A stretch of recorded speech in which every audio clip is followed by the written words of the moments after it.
Hello बच्चों, let's see the question here.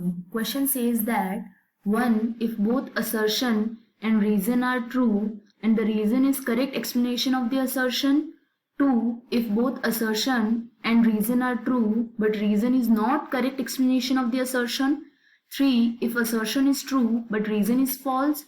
4. Assertion is false but reason is true. Assertion, the highest oxidation state of osmium is +8. Reason, osmium is a 5d block element. Here we will start our solution.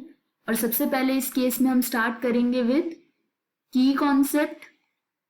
इस case के लिए की concept हो जाएगा electronic configuration of osmium. So here we have osmium.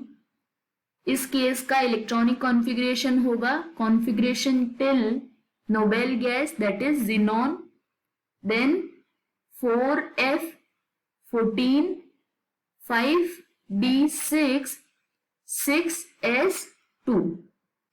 So electronic configuration को देख के हम बोल सकते हैं कि ऑस्मियम ये लूज कर सकता है 5d और 6s के electrons and it can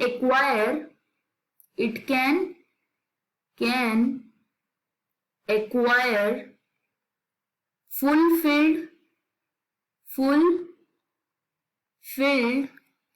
f orbital, और जब ये full field f orbital present होगा उस केस में जो ऑक्सीडेशन स्टेट होगी, ऑक्सीडेशन स्टेट ऑस्मियम की वो क्या होगी, वो होगी +8. जैसा कि हम जानते हैं ऑस्मियम ये बिलोंग करता है 5d ब्लॉक को. So this is a 5d block element. But इस केस में क्या है, ऑस्मियम एक हेवियर एलिमेंट है.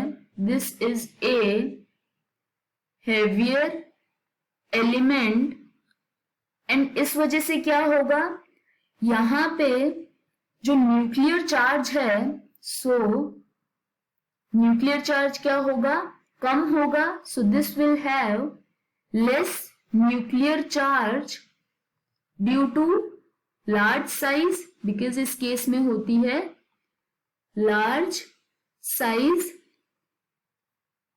ये रीजन है कि ये एक्वायर कर सकता है +8 oxidation state. So due to less nuclear charge it can donate 5d and 6s electrons.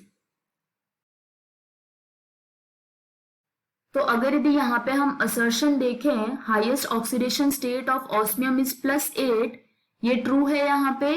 And reason क्या है, osmium is a 5 block element, ये भी स्टेटमेंट ट्रू है. बट रीजन ये करेक्ट एक्सप्लेनेशन नहीं है असर्शन के लिए, बिकॉज करेक्ट एक्सप्लेनेशन क्या है, बिकॉज ऑस्मियम का साइज लार्ज है, उस वजह से क्या होगा, न्यूक्लियर चार्ज कम होगा and due to that it can have highest oxidation state of +8. That means option 2 is correct in this case. Both assertion and reason are true, but reason is not correct explanation of assertion. This is the final answer. I hope you understood the explanation. All the best.